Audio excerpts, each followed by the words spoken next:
Have you ever been told you're not good enough? That you're too weak, too soft, too naive to ever amount to anything? I have. And the people who said those words to me thought they'd broken me forever. They were wrong. Let me tell you about the people who called me weak, and how I became so successful that now they fear what I've become. My name is Imani Brooks. I'm 29 years old, and 5 years ago I was told by my own family that I would never be successful. I grew up in a household where strength meant aggression, where success meant stepping on others, where kindness was seen as weakness.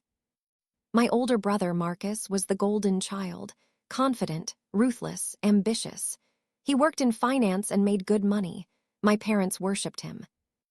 I was different, quiet, thoughtful, empathetic. I studied social work in college because I wanted to help people. My family thought I was wasting my potential. Social work, my father scoffed. You're going to be poor your whole life. You're too soft for the real world, my mother said. You'll never survive. Marcus was the worst.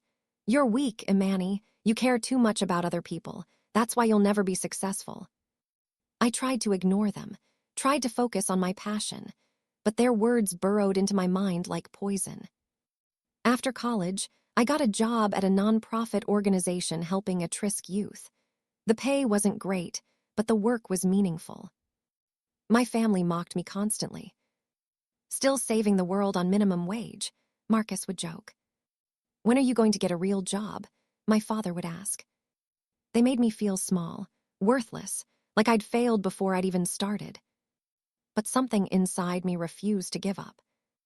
I knew I was doing important work, and I knew that one day I would prove them all wrong.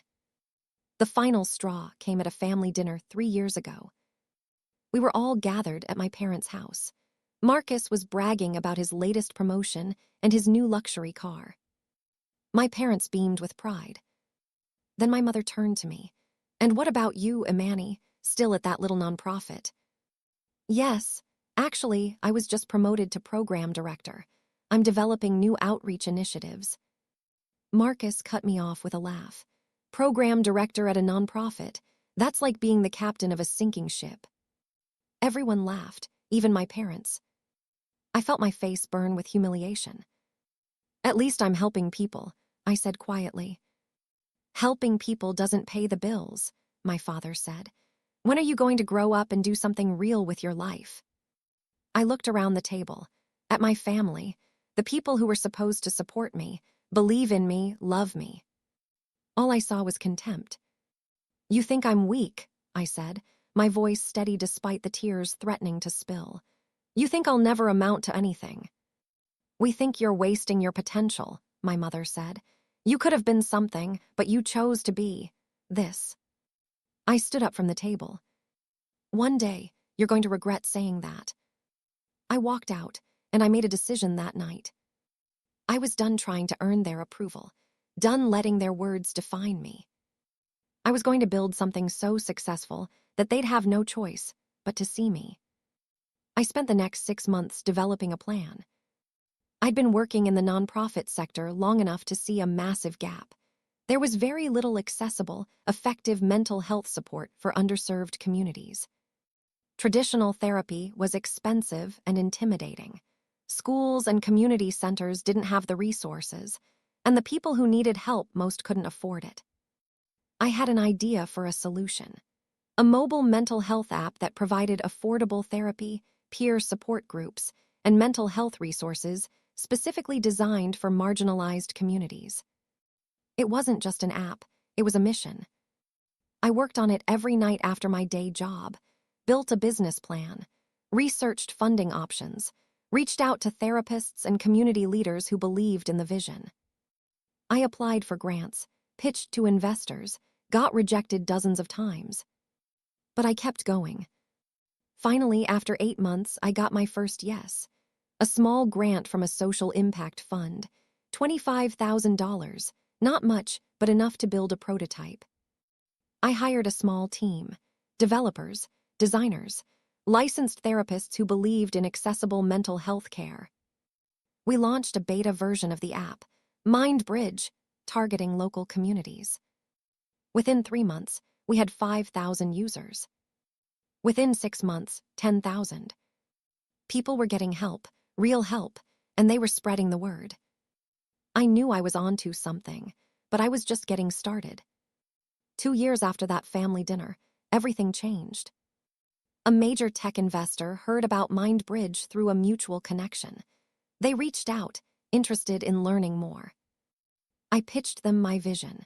Not just an app, but a scalable platform that could reach millions of people who couldn't access traditional mental health care. They invested $2 million. With that funding, we expanded, hired more therapists, developed AI-driven mental health resources, partnered with schools and community organizations across the country. Within a year, MindBridge had over 500,000 users. We were featured in tech magazines, mental health publications, news articles about accessible healthcare. I was invited to speak at conferences, to share my story, to inspire other social entrepreneurs. And my family, they had no idea. I'd stopped going to family gatherings, stopped answering their calls. I'd quietly removed myself from their lives while I built mine. But word eventually got back to them. A cousin saw an article about me in a business magazine, sent it to the family group chat. "Is this Aramani?" My mother called. I didn't answer. Marcus texted, "Saw the article, congrats, I guess." I didn't respond. They'd called me weak, told me I'd never be successful, mocked my dreams. Now they were seeing what I'd built, and they didn't know what to say. 6 months later, my father called. I almost didn't answer, but curiosity got the better of me. "Imani, it's your father." "I know." Silence. We've been seeing what you've accomplished. Your app, your company, it's impressive." "Thank you." "Your mother and I were wondering if you'd come to dinner. We'd like to talk." I hesitated. Part of me wanted to say no, to let them feel what it's like to be shut out. But another part of me, the part that still longed for their approval despite everything, said yes. I went to dinner a week later. The atmosphere was awkward, tense. My mother tried to make small talk. My father asked surface-level questions about my business. Marcus was quieter than I'd ever seen him. Finally, my mother spoke. "Imani, we're proud of what you've built." I looked at her. "Are you, or are you just surprised?" Silence. "You called me weak," I said. "You told me I'd never amount to anything, that I was wasting my life." "We were just trying to push you," my father started. "No, you were trying to break me, because I didn't fit your definition of success." Muckas finally spoke. "You were always different, Imani. We didn't understand you." "You didn't try to understand me. You just dismissed me." My mother's eyes filled with tears. "We're sorry. We were wrong." I looked at the three of them, my family, the people who had made me feel worthless for so long. "I forgive you," I said quietly, "but things will never be the same between us." It's been 3 years since that dinner. MindBridge now has over 2 million users. We've expanded internationally, partnered with governments and NGOs to bring mental health support to underserved communities around the world. I've been named one of Forbes' 30 under 30 in social entrepreneurship, featured on magazine covers, invited to speak at the United Nations. My family reaches out occasionally, sends congratulatory messages when they see me in the news. But our relationship is different now, distant, polite.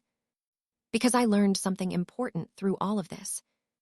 You don't need approval from people who never believed in you. You don't need validation from people who called you weak. You don't need to prove yourself to anyone except yourself. For years, I let their words define me. I let their doubt make me question my worth.